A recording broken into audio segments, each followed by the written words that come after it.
हमारी सोच बहुत साफ है, लेकिन गौ माता का इस देश में सम्मान होता है, सम्मान भी होना चाहिए। दोनों को मिलाकर साथ रखने की जरूरत है। और हमने बार बार कहा किसी को तंग नहीं करना चाहिए। काउंसिल ऑफ इंडिया के चेयरमैन और सुप्रीम कोर्ट के पूर्व जस्टिस मार्कंडे काटजू ने एक बार फिर लेकर एक विवादित बयान दिया, जिसमें उन्होंने कहा कि मैं गाय को माता नहीं मानता, मैं बीफ खाता हूं। आप गाय को माता मानते हैं? बताइए, सोचिए, कोई जानवर किसी इंसान की माता हो सकती है? जरा दिमाग है आपको कि गोबर भरा हुआ है आप में, मगर पगलेटी भरी हुई है, माता माता माता पागलों जैसे चिल्ला रहे हैं और पकड़। मैंने तो देखिए साफ साफ कह दिया, मैं साइंटिफिक आदमी हूँ, मैं गाय को माता नहीं मानता हूँ। जैसे घोड़ा है या कुत्ता है वैसे गाय है, एक जानवर है, और दुनिया खाती है गाय बीफ। अमेरिका खाती है, यूरोप खाती है, अफ्रीका खाते हैं, चाइना, रशिया, ऑस्ट्रेलिया, इवन ये अफगानिस्तान, पाकिस्तान, थाईलैंड, हमारे हिंदुस्तान में भी। अभी मैं केरल होके आया हूँ तो मैंने वहाँ बीफ खाया। क्या कोई बुरी चीज़ नहीं है? दुनिया खाती है। आप वो सब बुरे लोग हैं, आप ही साधु संत हैं।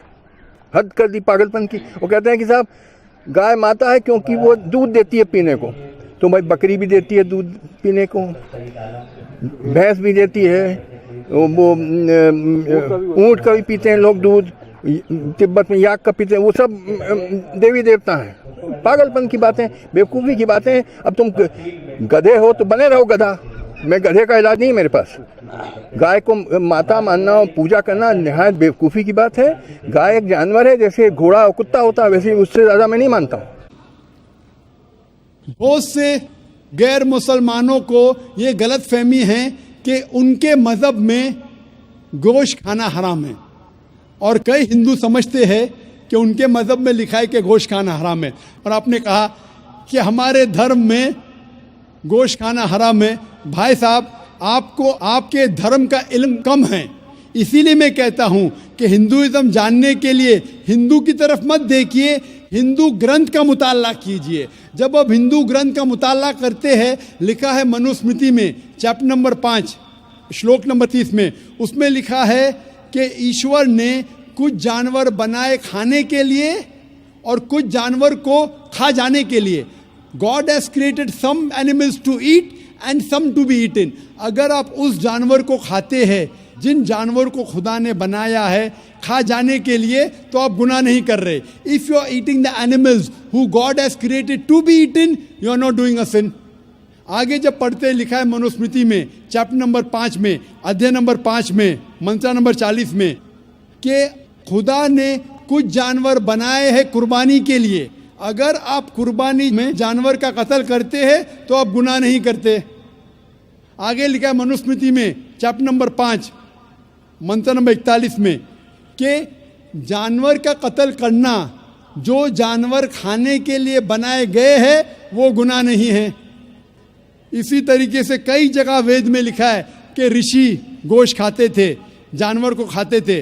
वक्त नहीं है डिटेल में बात करने का, लेकिन अगर आप महाभारत पढ़ेंगे अनुशासन पर्व चैप्टर नंबर 88, इसके अंदर युधिष्ठिर जो पांडव का एक भाई था, वो पूछता है भीष्म से कि हम यज्ञ में, पूजा में क्या खाना दे भगवान को, ईश्वर को, ताकि हमारे पुरखों को संतुष्ट मिले।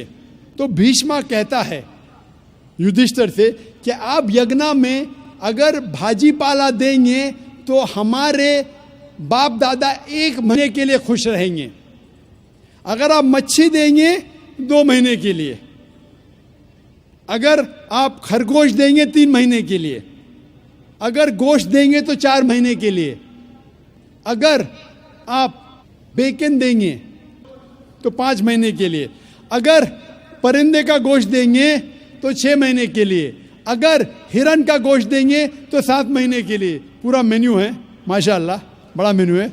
उसके आगे लिखा है अगर आप गाय देंगे तो पूरे 1 साल के लिए हमारे बाप दादा संतुष्ट रहेंगे, और अगर गेंडा राइनोसरस देंगे तो 20 साल के लिए हमारे बाप दादा खुश रहेंगे। पूरा मेन्यू है। क्या चाहते हैं बोलो? मच्छी, खरगोश, क्या चाहते हैं आप बोलो? ये आपके ग्रंथ में लिखा है, मेरे ग्रंथ में नहीं। हमारे ग्रंथ में सब चीज खाने की इजाजत नहीं, सिर्फ वो चीज जो हमारे लिए हलाल है।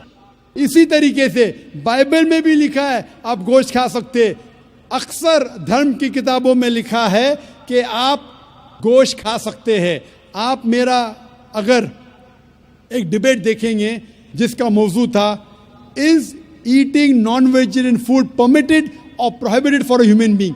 क्या इंसान के लिए गोश्त खाना हलाल है या हराम है? और मैंने डिबेट किया था एक जैन के साथ जिसका नाम था रश्मिबाई झवेरी। वो इंडियन वेजिटेरियन कांग्रेस का सदर था, प्रेसिडेंट